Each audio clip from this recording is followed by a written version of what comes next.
से ज्यादा मेहनत करूं जिससे मुझे व्यापार में फायदा हो। अगर सगे भाई तो खिलाड़ी क्यों नहीं हुई, वो खेल के अंदर ज्यादा से ज्यादा मेहनत करते हैं कि भाई मैं मेरे खुद के उस खेल के अंदर आगे बढ़ना। उसी तरह से राजनीति के क्षेत्र के अंदर भी हम लोगों को प्रयास करने चाहिए और एक भावना हम लोगों को और रखनी चाहिए कि किसी का नुकसान नहीं हो, पर अपनी बात, अपने तरीका, अपने काम लोगों के बीच में लेकर चले।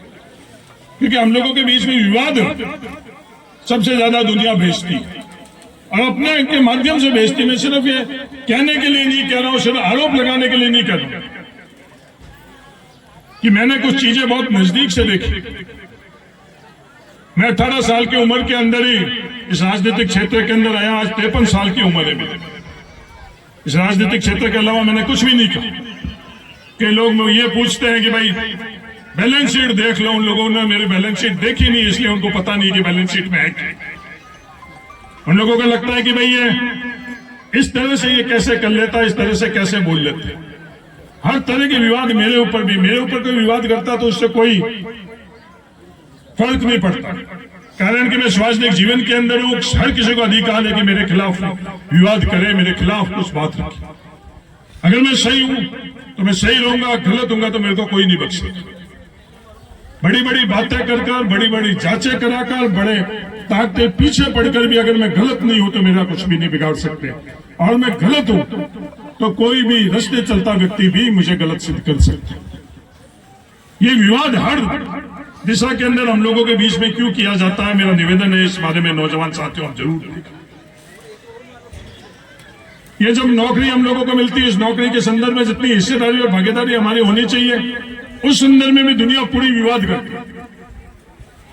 ट्रक और बस लाइन के ऊपर हम लोग गए और ट्रक और बस लाइन पूरी की पूरी खत्म कर ली। मजदूरी हम लोगों को नहीं मिलती थी, मजदूरी का अवसर हम लोगों को मिलने लगा। आज उस मजदूरी के क्षेत्र के अंदर हम लोगों के साथ क्या हुआ। खेती के क्षेत्र जिसको मालिकाना हक जमीन के माध्यम से हमको मिला, आज उस खेती के अंदर क्या हुआ।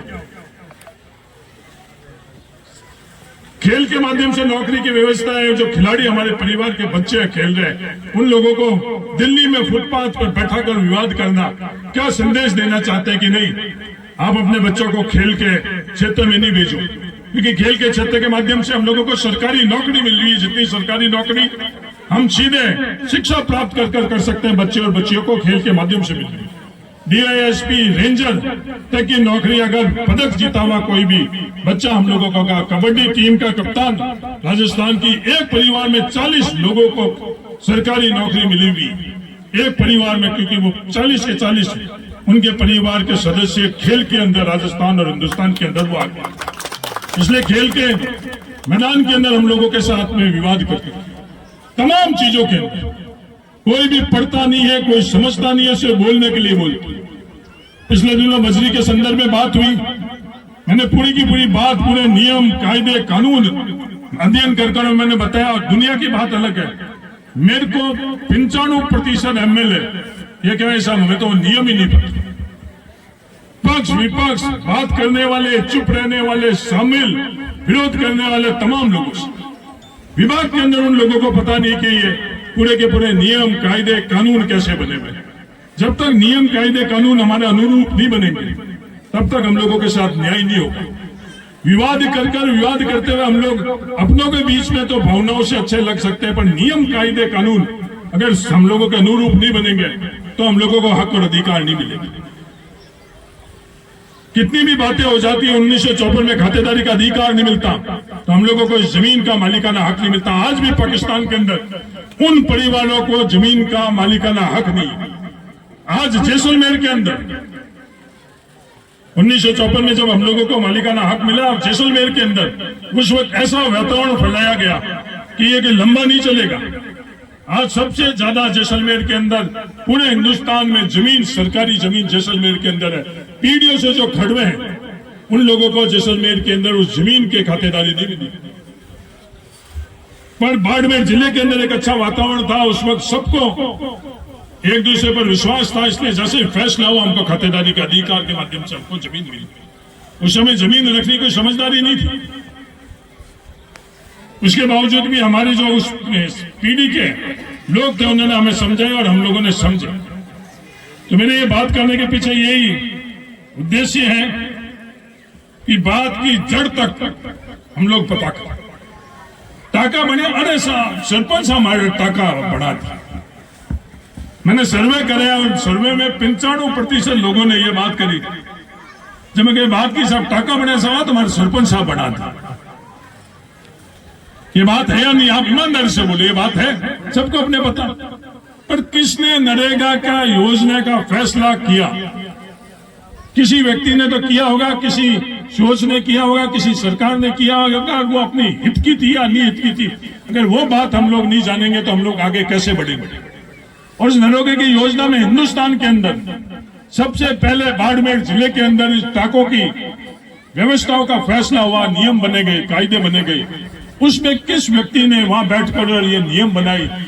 अगर उसके बारे में हम लोग जानकारी नहीं रखेंगे तो भविष्य में हमारे फैसले कौन करेगा?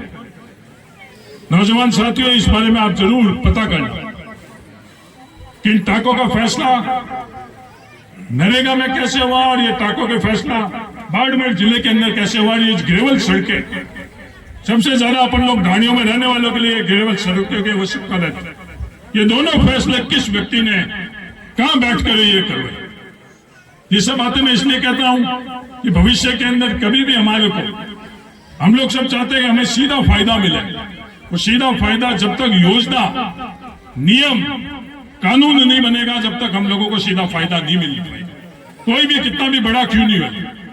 हरियाणा के पूर्व मुख्यमंत्री ओम प्रकाश चौटाला जी ने कोई बड़ी गलती थोड़ी करी। सिर्फ एक ही बात कही जब वो मुख्यमंत्री थे कि इन लड़कों को, इन बच्चों को आप शिक्षक लगा दो। और जो अधिकारी था उसने फाइल के ऊपर ये लिख दिया कि मुख्यमंत्री के आदेशों अनुसार इन सबको शिक्षक लगाया जाता है। और आज वो बुढ़ापे के अंदर ही जेल है। कहने के लिए तो बहुत आसान चीज है कि मेरे को ये बना दो, मैं हाथों हाथ ये चीज कर लूंगा, ताली भी बच जाएगी। और जब फैसले होते हैं, फैसले कैसे होते हैं, वो फैसले हम लोगों का अनुरूप कैसे हो, सबसे महत्वपूर्ण चीज ये है। दुनिया के अंदर सबसे महत्वपूर्ण चीज है। इन चीजों को नौजवान साथियों अपन लोग समझेंगे, इन रास्ते पर अपन लोग चलेंगे तो आने वाला समय हम लोगों के लिए बेहतरीन समय होगा। इनको हम लोग नहीं समझेंगे तो आने वाला समय हम लोगों के लिए अच्छा समय नहीं रहेगा। ये मैं ईमानदारी से आपको साझा करना चाहता हूँ। व्यक्ति आते रहेंगे, जाते रहेंगे, पीढ़ी आती रहेगी, जाती रहेगी, पर आगे हम लोग कैसे बढ़े ये हम लोगों के लिए सबसे महत्वपूर्ण है। वो भविष्य के अंदर खुद का इतिहास खुद लिखता है। तो आप सब लोगों ने मुझे यहाँ आज बुलाया, उसके लिए तहे दिल से धन्यवाद। स्वागत किया उसके लिए भी धन्यवाद, मन से स्वागत किया उसके लिए भी धन्यवाद। भविष्य में भी जब भी मेरी आवश्यकता जिस काम के लिए इस ग्राम पंचायत को रहेगी, इस इलाके के लिए रहेगी, जितनी मेरी समझ है, जितनी क्षमता मैं करूंगा। धन्यवाद। जय हिंद। राम राम।